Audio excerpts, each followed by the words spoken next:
Good afternoon. My name is James Lattimer. I'm one of the two artistic curators at Documenta Madrid. And I'm very, very happy to be here talking to Jim Finn, whose film, The Annotated Field Guide of Ulysses S. Grant, is our closing film this year for the online section of the festival. So welcome, Jim. Thank you very much for taking the time to speak to us. Thank you. Welcome. It's an honor to be part of this festival and to be part of the closing night experience. Thank you. Thank you. So I wanted to start by talking about the research process for the film, because as the film itself makes clear, there has been like a never-ending stream of materials produced about the American Civil War and its protagonists. And given that wealth of material, how do you go about choosing what to include and also from which points of view?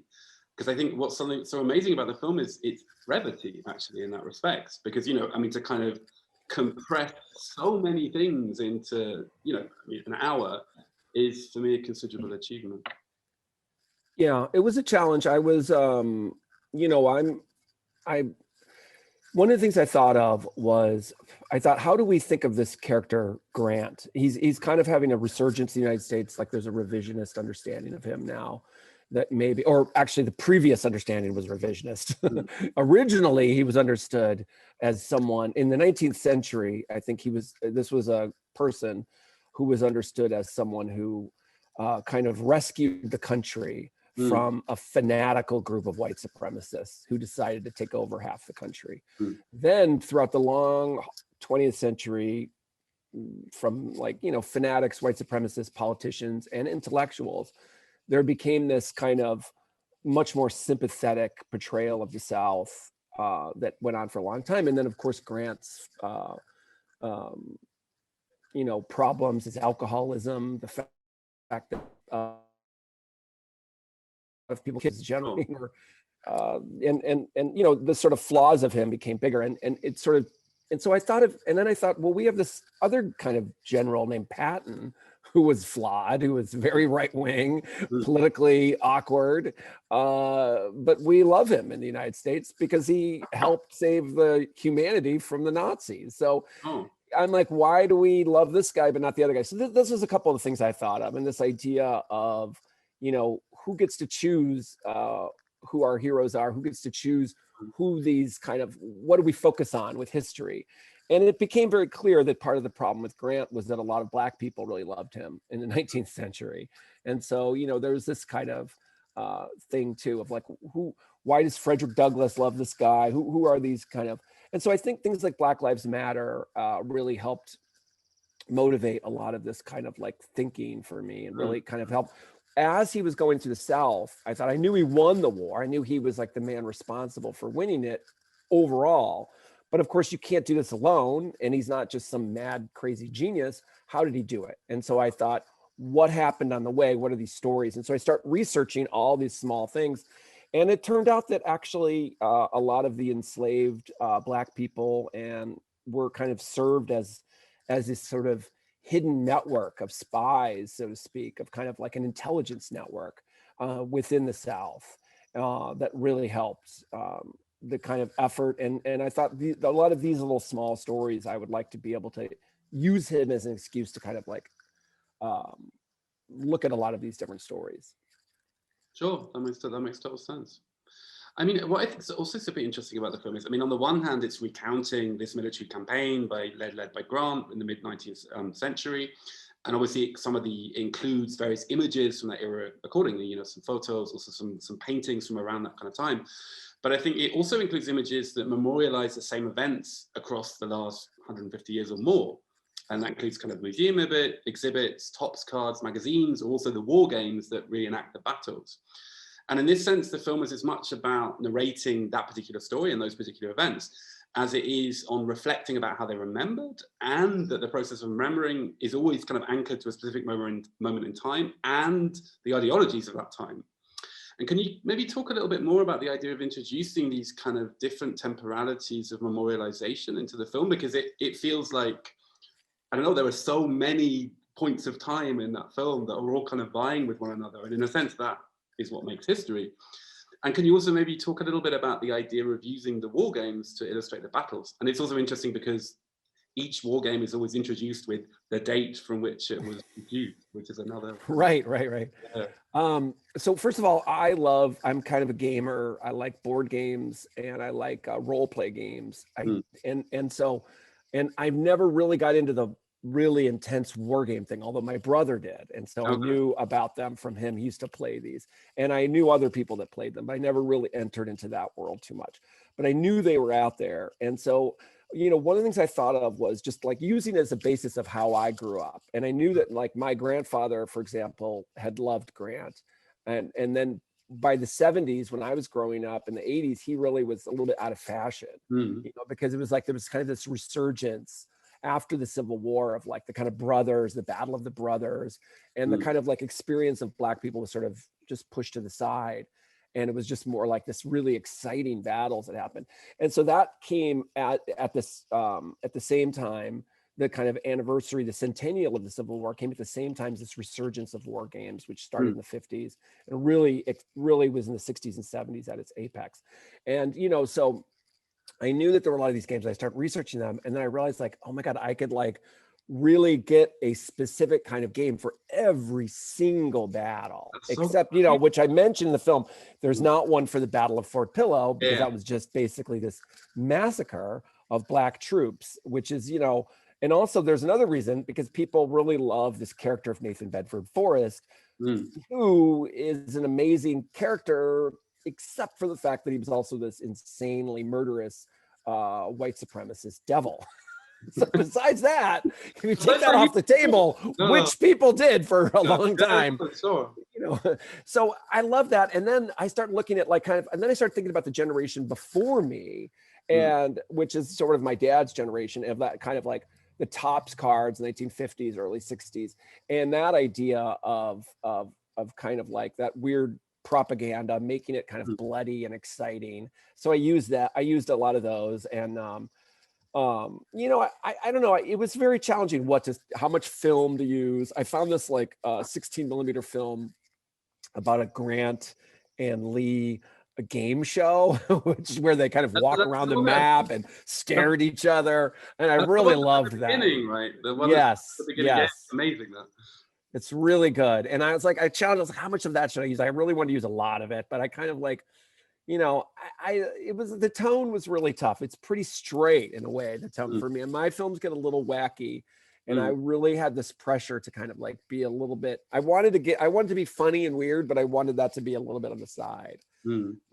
But yes, I mean, I thought about this idea of the shifting way that we understood it. And, I talked about that at the end with kind of Grant.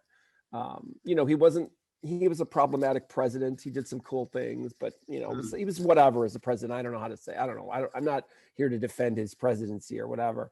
But then I love the fact that he lost all his money at the end of his life. He was just a terrible businessman, which is amazing to me. Which I can kind of like relate to after 20 plus years of experimental filmmaking. Like, just this idea of like you're in an industry, like the film industry makes just ungodly amounts of money, and yet you do it a long time and you still can't make any money. Oh no. There's something about that makes me relate to him. For sure. No, I mean, I think it's interesting because I think what works so well in the film is this kind of this ambivalence that's with everything, because on the one hand, I mean, Grant is kind of seen as this kind of, I mean, he's the protagonist of the film, but, the film is very careful to kind of introduce lots of ambivalences about his character, about his person, things he did. I think the second chapter is the first kind of introduction of major ambivalences. But I think it's also, I was thinking in terms of kind of creating this very kind of polyvalent portrait, not only of him, but of, in a sense, of the country itself, because I couldn't really get the idea of the war games out of my mind, because there is something really crazy about selling people the opportunity to reenact continually over time bloody and violent battles, and that people are really eager to do so. So I went to a war game convention, and I actually played a game. I played the game of the Battle of Atlanta, which is in the the Sherman's March part, with the guy who, he didn't design that game, but he designed the system that they play. And he was so great. He walked me through how to do it. He was such a kind guy. He worked for the Army for years. And so he was an army historian and did this on the side. And he's like semi-famous within this very obscure niche with it. And so the other thing is that what I don't really talk about in the movie, but is that each one of the game systems that I show are all different. Okay. And some of them have their own niche hyper kind of popularity with very small, you know, almost like landscape film people, or like, again, kind of back to this world, like, you know, like, oh, this kind of experimental film world versus like, you know, this other kind of film. And so I really love that kind of thing. And then some of them are just like a one-off that died, everybody forgot about or something like that, you know? So, you know, I that was kind of like, oh, wait a minute, I got lost now. What was what were we originally talking about? I went down the war game train. No, the war game train. No, I was just this sort of idea of the ambivalence of those kind of reenactments and the ambivalence of kind of the portrayal of, in a sense, everything. I guess that was. Well, I also asked them in this convention that I went to, and I thought about filming, and I decided not to film the convention. I couldn't really figure out how a good way to kind of introduce that. But I can imagine. Yeah. But I asked them about this idea of what about filming things like Hood burned Cincinnati, right? So like, you know, there were these plans, you know, the way that the Southern United States reacted to a defeat and the North to a certain degree, but I would say a little bit more the South. They were a little bit more intense. They want to just punch quickly, you know, so like, when Grant's taking Gettysburg, Grant's taking Vicksburg, Lee goes to Gettysburg. And so when they burned Atlanta, there was like, we got to burn Cincinnati, we got to burn Chicago. You know, there was that kind of, but they couldn't do it, but they tried. And so I like this. I was like, well, what about, have you guys ever thought about designing a game like Hood burned Cincinnati, you know, like an alternate history? And he said, nobody would buy it. If you ever, people really want to play the general in that war. And part of it is like, they want that kind of vicarious experience of defeat or beatly, you know, they want that feeling. But the idea that it has to kind of still follow the rules have to be very specific to the time. Yes, you can't like go wacky on the rules. Yeah. That's a super, I don't know, there's a big separation there on the one hand of like kind of wanting to enter into something that's past, but on the other hand, like, and in a sense also kind of summon up your own specific idea of it, while on the other hand then trying to kind of follow history in as clear a way as possible. It seems well, yeah. And then I mean, a lot of the other things that I thought was interesting when I started doing my research is this idea of this kind of side thing of Grant's anti-Semitism, right? Like he had this anti-Semitic moment, so to speak, which you know, had he gone through with it and had Lincoln allowed that a whole purging of Jewish people, that would have been as big of a stain on his presidency as the Japanese internment was on Roosevelt's. It would have been a big, I mean, ultimately he would have survived it, you know, of course, like, it would have been, oh, it was the times, but it would have been bad. And he nipped it in the bud, reversed it, and Grant ignored it. But that was connected to Lincoln's decision to send the clothing sellers, the textile sellers, the textile dealers, whatever they were, down to the South to get, you know, cotton. And so that was a very difficult decision for Grant. The army thought that was completely insane. And of course, a lot of like Protestant people didn't want to do, well, why would I do this? Well, let's, you know, so they sent the Jews. They were like, well, the Jews can go down there. And so they became this kind of face of the kind of like dirty dealing, but it was necessary in order for Lincoln to win the support of the textile North. And so there's these like political decisions that are kind of complicated about capitalism and also democracy, you know? And so I thought, you know, but then of course, like the film has taken on this new weird twist since January 6th, since this insurrection in the United States. I mean, because of course, No, I mean, that's a question I'm very much going to return to, because I think, I mean, it's particularly if you're thinking about how events shift across time. I mean, I think with this film, what's so interesting is that it's shifting. I mean, it's portraying how events have shifted across time, and it itself is beginning to shift often too. But like I said, I'll come back to that in a little while. Yeah. I mean, I wanted to talk a little bit about the music, because I think the music, I mean, in a film that's playing around with the interrelationships between lots of eras, in a sense, the music film's like another intervention from a different era that's kind of shakes up the history being explored in the film. And so I was wondering, why did you decide to use such music that could seem counterintuitive on the one hand? Can you describe a little bit more what that music is? And was it commissioned for the film? Did you find it yourself? What was the kind of the origin, both of the idea and the music itself? I mean, one of the challenges of using sort of contemporary music is this, it can seem like a gimmick. You know, one of my concerns is it can seem like a gimmick. Like, okay, I get it. You get this jam music. That's cool. That's not appropriate.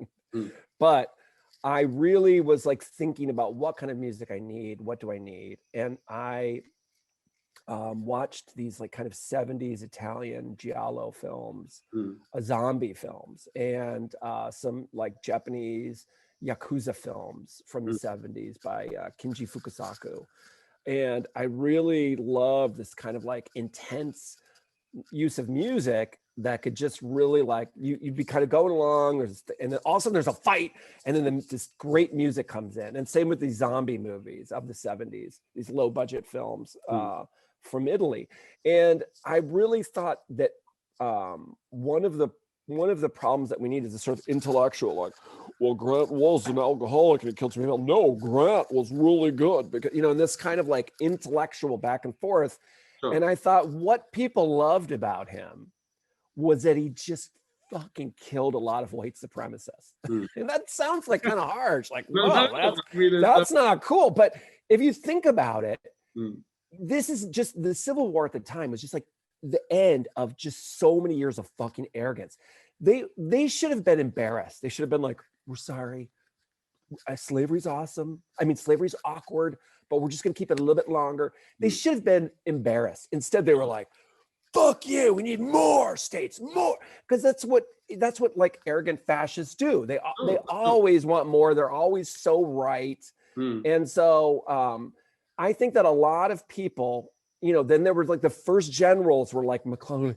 Oh, we've got to be careful. Oh, it's, you know, it's like, I think a lot of people were just like, fuck, you know, and of course, Black people were very appreciative of someone who was killing their, you know, these grown humans who did whatever they wanted to their children. You know, the other thing is about slavery is like, you know, they often talk about like adult men, of course, were whipped or beaten or whatever. But the very horrible thing about slavery was that anyone who was born into it was automatically a slave. That's different than a lot of slavery that existed before. And it's very, very horrible. And so that kind of idea of enslaving children is just, you know, once you say that, people, oh, you sold children. So you sold children. Is that right? Oh, well, you know, so this is a little bit different. So anyway, those are kind of things that, and also just to be really clear, Grant was a bit of a red diaper baby in that his parents were abolitionists and they were disappointed in him that he married into a slaveholding family. They were very disappointed in him and did not like his wife because she traveled around with her beloved enslaved people, you know, her like maid or whatever. And I'm sure she was like a nice slaveholder because she was a nice lady. Yeah, but you know, it's so relative. Right? It's all relative, yeah. Well, thank you. And then moving on to the film itself, because obviously the film is shot in 16mm, and that, on the other hand, also conjures up kind of another history, a history of cinema, you could say, but it also kind of dovetails perfectly with the subject of the film, because, you know, if the film is about kind of capturing all these different traces, that's what celluloid does, kind of by its very nature, its very mechanics. And can you talk a little bit about your decision to use celluloid for this film, and about working on celluloid in general? And also kind of, because what's really nice in some scenes is how kind of distressed it becomes, or how it feels like it's about to break up, which also one could interpret in relationship to the content of the film. But maybe I'll let you talk about that. I had gotten a grant for a film from Union Docs and from NISCA, which is the New York State Council on the Arts. Yeah. And I was working on this film, and it's kind of like a weird sci-fi film. And it was 2 years into the Trump administration. And it was just sort of falling apart. I couldn't understand it. And I had had a film before that where we had made our own 16 millimeter film, and it was kind of like an experimental version of Wuthering Heights. And it played okay. It didn't do that well. And I was like, it didn't really connect with audiences very well. And then I had this new film. I was like, and I was like, I was like getting lost. I was like, what's going on? And so this is like a few years of trying a lot of weird stuff and like kind of not connecting. And so I just had this real, anger, obviously, as many of us did in the United States, about the Trump thing. This is just before COVID, early 2019, I guess, and or a year before COVID. And so I kind of had read this Grant and Sherman biography. I knew a lot about it. And of course, like the big, Sherman's March is a big kind of experimental-ish documentary or personal documentary about the South. And I thought, I think there's room for this. I think there's room for looking at these monuments. And I had found some maps that my grandfather, in some books that I had from my grandfather, who had gone to these military parks in the South, which I kind of didn't even really know there were parks. I thought they were just sort of statues. And so I thought maybe I could just like take my camera, my Bolex, and just go down there, and I could use the grant to pay for all the film, which is, one of the daunting things about a film is just spending all that freaking money and all the money traveling. Because I put about, 6,000 miles on my car, I think, something like that. And, and so I really, once I had the parameters, okay, follow grant. And then I was living in Boston, in the Boston area at the time. And that's when I found out that there was this prison island where the kind of one of the architects of the, of the kind of post revisionism of the South's comeback, and the Alexander Stevens, and he was also the vice president of the Confederacy, and he was in prison there. And so I thought, well, this will be a great way to maybe start. I was originally going to start there, and then I was going to start with that, and then kind of reverse backwards. But then I ended up filming this creepy, unbelievably semi-abandoned, creepy cemetery in the South of the Confederates, and I was like, okay, I got to start here. So I kind of like thought about bookending a little bit with the kind of like the Confederate cemetery, but then I ended up doing the Confederate dead and Grant's grave at the other end. But I knew that once the biggest challenge would be going down and filming all these places. And I just thought there's, I also love this movie that's called, it's on the making of the Gateway Arch in St. Louis. It's called Monument to the Dream. And the arch, for those of you who don't know, is like this big, silver monument made by Eero Saarinen, who also designed JFK airport, in New York, and a Finnish architect. And the making of that documentary is just extraordinary. It's a great film made on 16 millimeter in the mid 60s. And so I kind of love that vibe of just kind of like a 16 millimeter, just like hanging out, people, like a camera person's hanging out with their 16 millimeter camera and letting this thing unfold, this history unfold. So that's what I was thinking about. I mean, I was going to ask about kind of the process of filming and work and so on and so forth, because I mean, obviously you're traveling across vast swathes of the country. And in a sense, how did that go down? How did you plan that? Well, I called couple, Bill Brown, I think Deborah Stratman, who have done a lot of this stuff, and Igor Vamos from the Yes Men. Sure. And I don't remember who I talked to about it. I was like, what's the deal with like permits, all that? And they were all universally like, don't worry about permits, and also they're parks, you're paying for it, and don't worry about that. And so I knew that I wasn't going to have a crew. It was just going to be me. I thought about having someone with me, but then I'm so cheap. I'm like, I'm gonna have to get 2 hotel rooms. And I'm like, oh God, I got to sleep with someone, hang out with them for 3 weeks. Like, also I'm like, I have kids, like, to be honest, like 3 weeks, like on your own, you're like, it's not so terrible when you have like very small children around. So no offense, I love my children. Of course. Obligatory comment about what a great parent I am. Yeah. But anyway, I think the biggest challenge for me, this is the thing, is that my brain is just, I figured this out a long time ago, which is why I had to become some kind of artist. I think I know myself pretty well. I'm pretty intelligent, got a pretty good personality, I got a lot of good things about me, but there's just something a little bit off about my brain. It's just something that's a little bit, ding. And so when I when I'm like learning, like I know 16 millimeter, like get it. But if I don't use it for like a year, it's like the knowledge is like gone. The way I think about it is there's a Star Trek episode called Spock's Brain where Dr. McCoy has to do brain surgery and he gets aliens to help him figure out how to advance brain surgery, but for 3 hours. And it starts to go away at the end of the surgery and he's panicking. And that's kind of like what would happen to me. I'd be like, shit. And, but luckily I had practiced in the Boston area. So I did 2 runs with that film. And once I went out to go do the whole run, I felt pretty confident that I could get, everything right. I'm shooting during the day and the Bolexes don't really jam. So that was good. I did have one film that failed to register. And it was when I filmed Lee's grave church monument that they have. And so I was like, that's very creepy. I feel like that was like the claw back from the grave. For sure. And then the next morning I had half a roll of film and it was a sunrise shot on a mountain. And it's a beautiful shot. It would have been a great shot in the film. It was like my, kind of Ken Burns, beautiful PBS where they could like fly the second unit director to get like the perfect shot at spring. They sit there for 5 days. They go out and get it in the morning. I got a shot like that and it didn't work. So that was the only failed thing. And did you, and also, I guess, from how you talked about it, this sort of idea of kind of going with your Bolex and kind of seeing what you could find. Because on some other level, there does seem to be like a very clear, I don't know, like back and forth between kind of static shots and then these kind of like the moving shots of, I don't know how some of them, I guess some on vehicles, some on boats.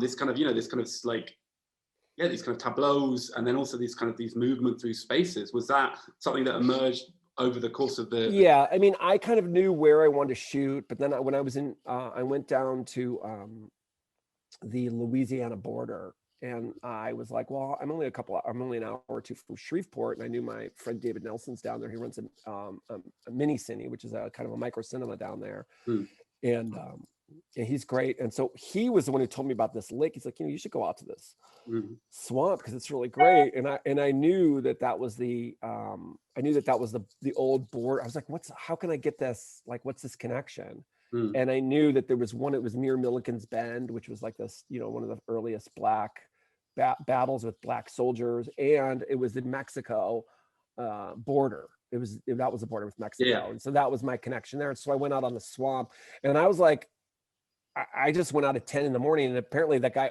and he was happy to do it because they only the photographers go there, and especially foreign photographers go there and only do dawn shots and sunset shots. So, and I'm like an idiot. So I'm like, well, if I go there at 10, I can then go and get these other shots. I can get a shot in the morning. So I was like very, I would try to I would map out where I could go and how much I could get in each day, when I could move and stuff like that. Yeah. Okay. Yeah, to return to the question we sort of alluded to beforehand, the film obviously had its premiere last autumn, and but it's super hard not to think about the storming of the Capitol when you see the film now. The idea of the Confederate flag being carried into that space by the rioters. And I guess, I'd be interested to know how it's been for you, in a sense, after having made the film and completing the film, to watch how the film then continues to evolve afterwards. And how the connotations and reverberations of the film are still, in a sense, unfolding in the situation, in the historical situation we're in now. And also, how is it being picked up on in the States, or how is it being kind of read in the context of that specific situation there? I think there's two things. For one, I think that the situation during the Trump years was so intense and immediate. Like, there's really this need to just get a political understanding of a problem out there fast and clear, and not from a white male perspective. So I think like my films are, obviously I'm a white male, middle-aged white man, and the film is like a little bit slow. It's a little bit, it was not like, on the one hand, it felt kind of zeitgeisty because I'm like talking about this kind of white supremacist stuff. But on the other hand, it really felt a little bit like, I started sending it out when it was kind of advanced rough cuts, and Doc Leipzig picked it up, which I was very grateful for, to premiere it. But they took it when it was, it wasn't done. Okay. And I feel like they took a little bit of a chance on it. It wasn't, I was still kind of working out a few of the details. And I think I had more voiceover that I cut out. I mean, I wrote enough voiceover to cover every single moment of that film. Oh, wow. Okay. Yes. And then I just kept pulling and rewording it a bit. But then I do think that the January 6th thing was so shocking to people. And it really, me, still came. I'm not saying like I was like some prophet, whatever, like, oh, totally normal. And it's still so insane. But it's so clear to me that those kind of people are so arrogant. They really just believe that this country is this white supremacist fantasy park for them. And I think a lot of people on the left have ceded that to them in a way. They're like, that's right, the United States is a white supremacist. And it's like, you know, it's a little bit more complicated than that, isn't it?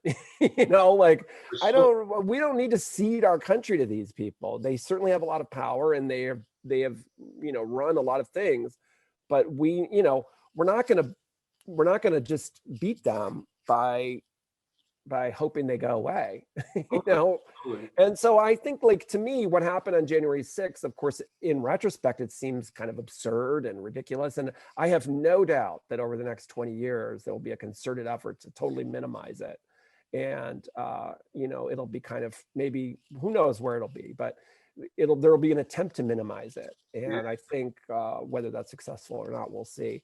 But I think, you know, these things shift. And that was what really my film was about, that I think in the 1880s, 20 years after the Civil War, when Grant died, the country, the vast majority of the country, including all the Black people and the majority of the white people, and especially the vast majority outside the South, but at least a fair majority of the white people and all the Black people would have thought Grant saved the country in a way, or saved the democracy, flawed as it was, but helped it, you know, keep going, as opposed to ceding half of our country to white supremacist fascists, which, you know, honestly, I was kind of like, my attitude before making this movie, even to a certain degree, was kind of like, fuck these guys. Maybe we should just let them have that country.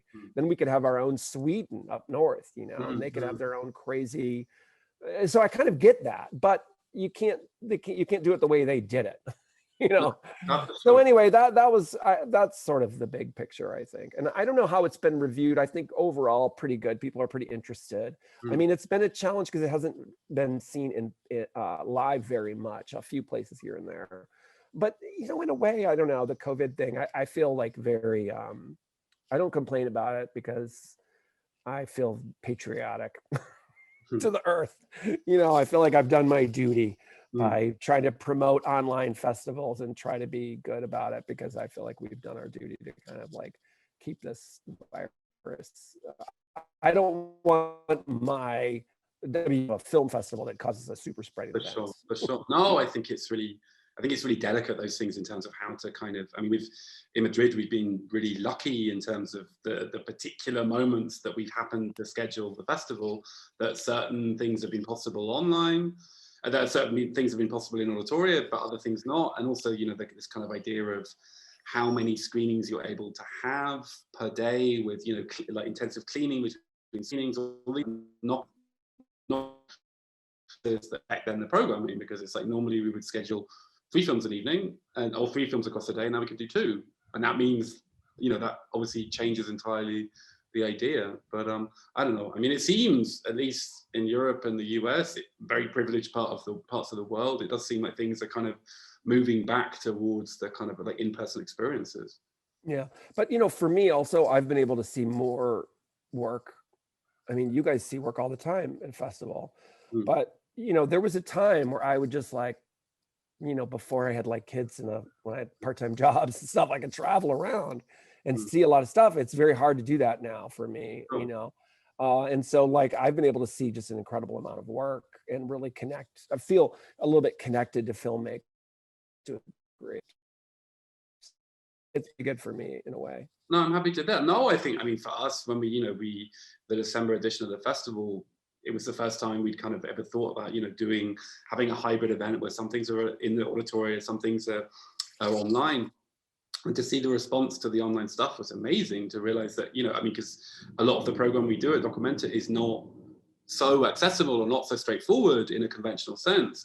And to realize actually that there are sort of thousands and thousands of people across Spain engaging with this kind of cinema and clearly enjoying it. I mean, that was really, because Madrid is, major European city with, a lot of different kind of pockets of, subcultures and so on and so forth.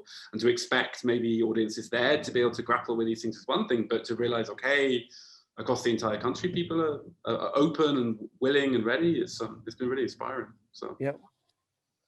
So yeah, maybe one last question. I mean, this project feels like, especially because it's continuing after, in a sense, of having been completed. But in a sense, what are you working on next? What comes, in a sense, from here? I'm sort of doubling down on this weird historical kind of narration thing. I resisted it for a long time because I got weird ideas, and I thought I'll just make these fictional kind of like strange versions of documentaries, mockumentary kind of things.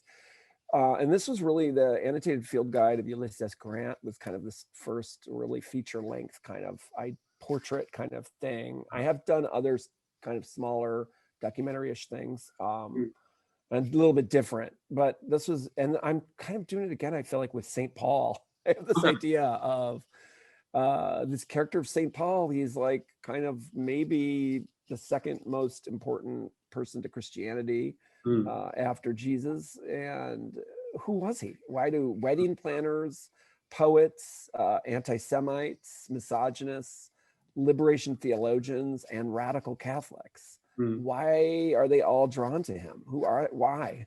So he's a super interesting figure for sure. Well, I just started asking those questions, and I started thinking about it, and man, it turns out that I really stumbled on the right thing, because for me anyway, because there's a huge thing now, like Jewish historians are looking at him as a Jew.